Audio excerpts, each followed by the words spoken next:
Hi, it's me, Joyce, and I'm going to be giving, I'm right here, I'm going to be giving you your group critique today, and I'm going to record it so you all can see demonstrations on each other's paintings. And here we go. Let's just get started. I'm going to start with Phyllis's, and what I do with your images, I print them out right here, and I take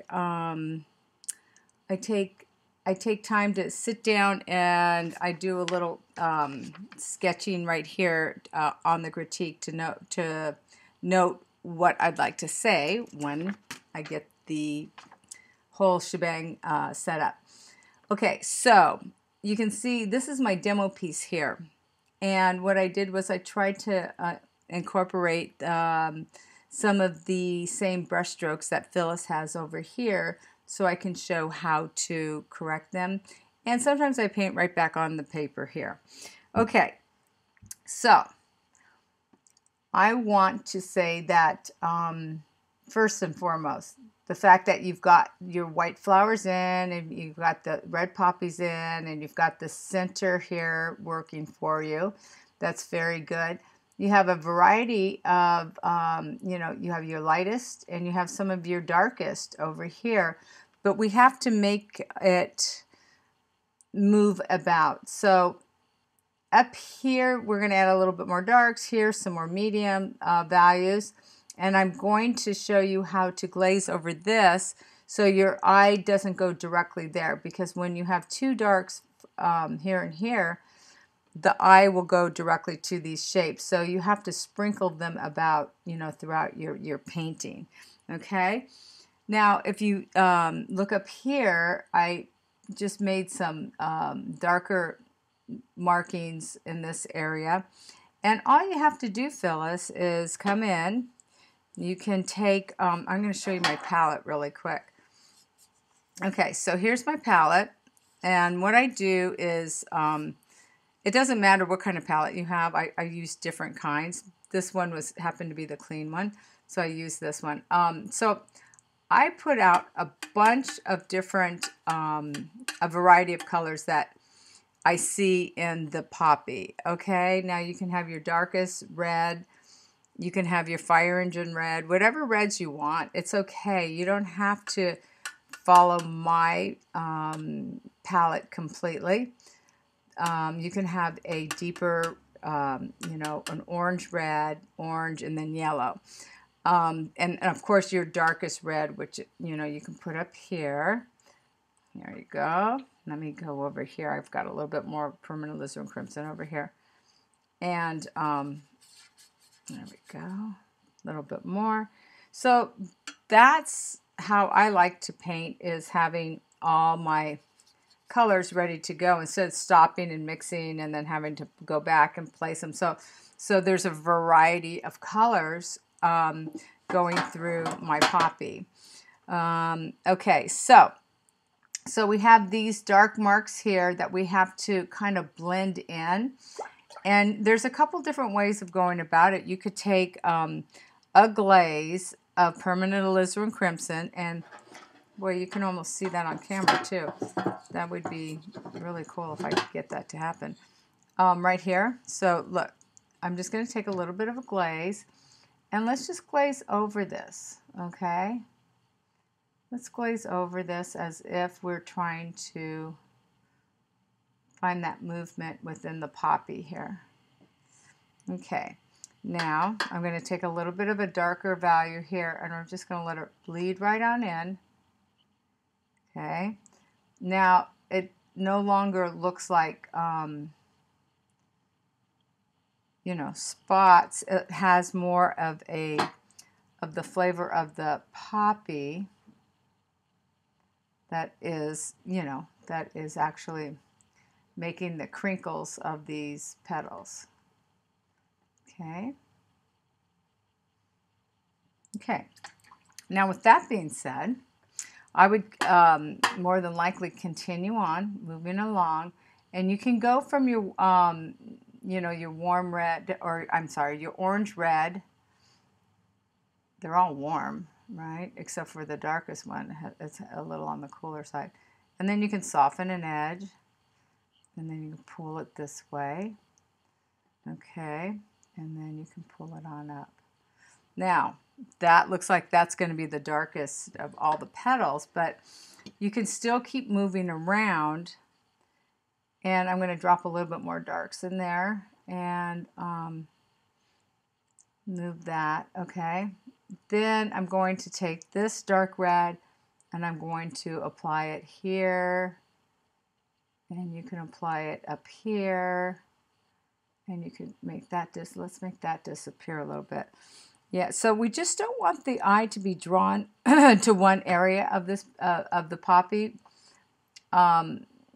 We want it to be, you know, an even distribution, and of course where the light source is versus where the shadows hit. And you have to pay attention to that too. And you'll see it in your photo reference. But when you have something as dark as that area here, just apply it, you know, kind of like you could just apply it here and here, and then let it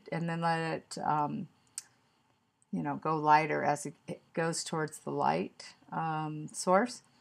Okay. And here we go. I'm going to add a little bit of, you know, darks right here, right here. They don't have to be as dark, but I'm going to actually move it, and then you can move some more here and here. Okay. Okay, so and that's just, you know, that's just one of those tricks of you want to trick the eye to keep looking all the way around. Okay, so you want it to travel. Okay, so another suggestion I have for Phyllis is the thistles. And the thistles seem like they're never done, basically. I'm going to put that way over there, and we're going to talk about this, because your yellow is beautiful right here. Now, what you could do, if you're comfortable with a flat or if you're comfortable with round, it doesn't matter which brush you use, and you can actually, I'm going to clean this brush up. Boy, got a lot of red on that. Okay, so let's talk about splitting up this area right in here, okay? And you can bring some of these reds down into the thistles, okay, and separate. You don't have to separate them all, but you can give that more depth in that area. You can start off with a yellow if you like, and you can go back in and take a little bit of a darker yellow and hit it next to some of the thistles or stamens. I'm not sure which way it went. It was so long ago when we talked about that. There you go. And then you can have some of the brighter yellows here. And then also you can pull some of your reds, you know, down right here, as if it's peeking through some of the yellows, okay? There you go. Okay, and just break it up. And don't feel like you have to do it all in one shot, because they do take a while to do. Because what you're going to end up doing is, if you try and do it all in one like sit down, you know, you sit down to work on this, just do a little bit, let it rest, and then stand back and see if you know how you like it, and then go back and do a few more. This will slow down the process a little bit. You don't want to go too fast, because you know, it depends on your personality and it depends on your brush strokes. But I know for me, when I get in there and I think, oh, I'm going to just finish these up, then they all start looking a little too dark, and I miss I miss the whole reason why I'm, you know, going in there and rediscovering those shapes. Okay. And you know, as far as I know, Phyllis, maybe that's what you're waiting for, and you have, you know, with all that yellow there. Okay, so that is a nice suggestion on your thistles. Okay, Another thing is I can see you have the beginnings of the center here. Let's see, I'm gonna make up a little bit of green. Okay, so you have green in this area, right? Okay. Now, what you can do and what you should do is like that green's, that green's good, but I want you to take some blue and red, or yeah, let's put some blue and red. This is a deep eggplant color. Here it is. And I want you to come in and you tap, tap, tap all along. Okay, and just bring some of those dark, oh, I don't know, what are they, like seeds or something that are just right here. And go ahead and play with that. That gives it that round feeling and complete. It anchors this. It gives the feeling of depth now, and it gives the round feeling. So on yours, Phyllis, right here, I'm going to have you, if you could, just do a little bit of that right in that area. Okay, and then you're going to stand back and you're going to go, oh, I think maybe if I darken this right here, maybe that might help. That might help the depth. We're just kind of giving people an idea of what, how deep down it goes.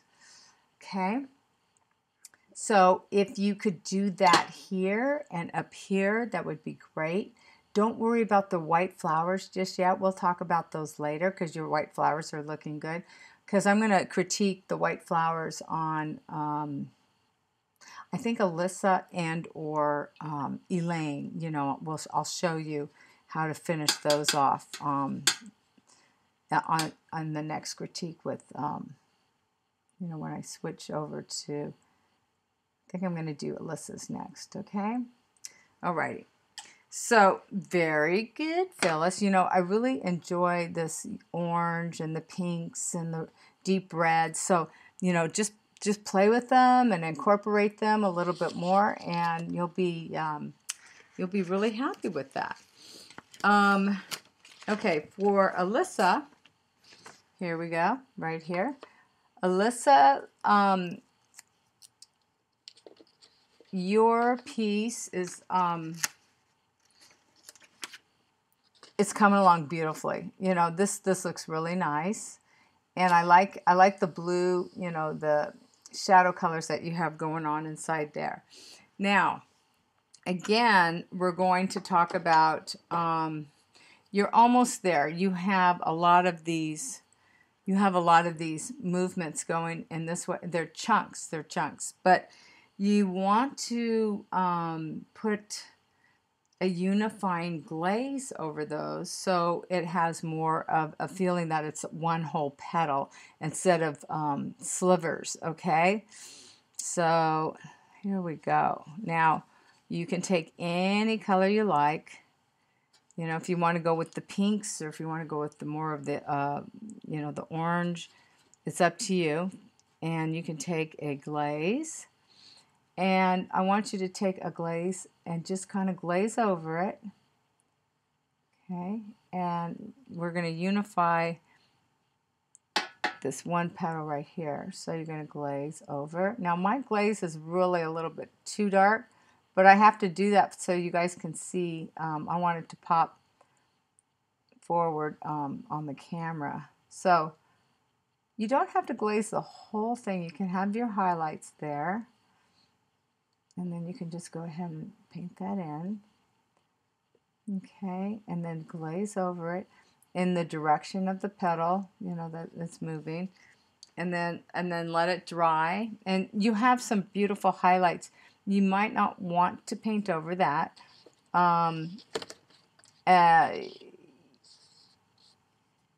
You can leave some of the highlights there, but I just want some of these more the thicker movement. You have a nice variety of color.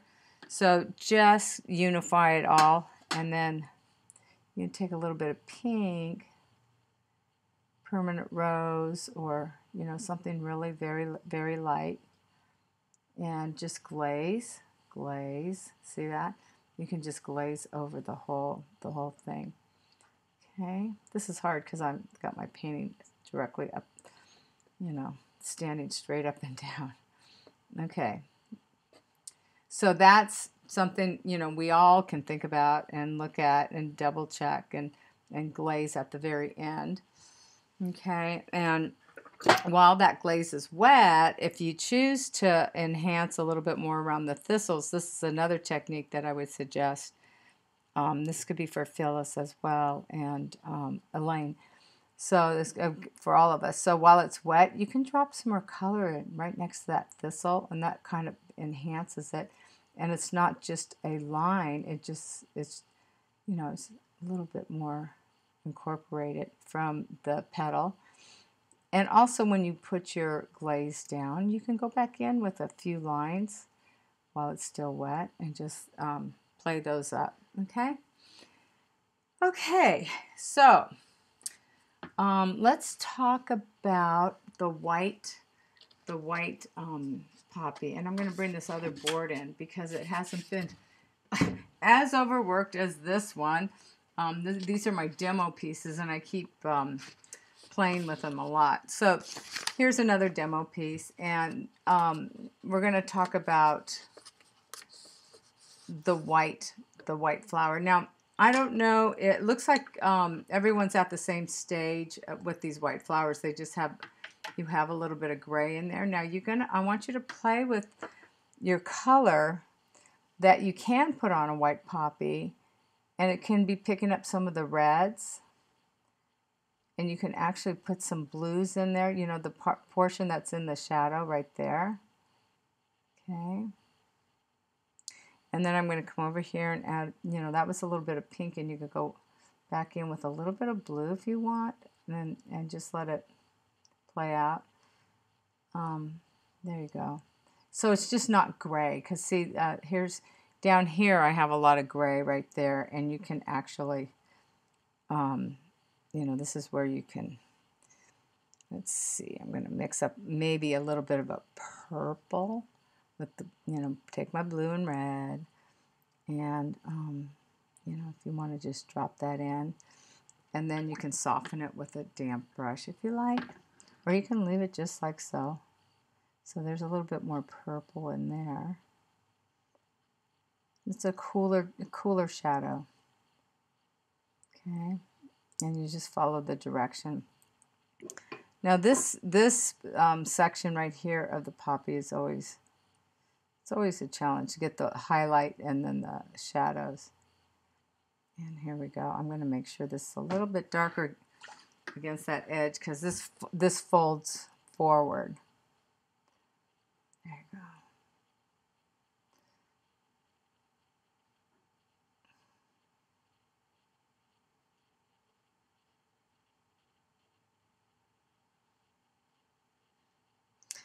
Okay, and just keep playing with it and let it dry, and then step back and take a look, and you'll see.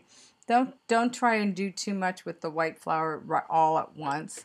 It's just a matter of laying some glazes down, letting it dry, and then go back in. That's hard for me because I like laying down my darks.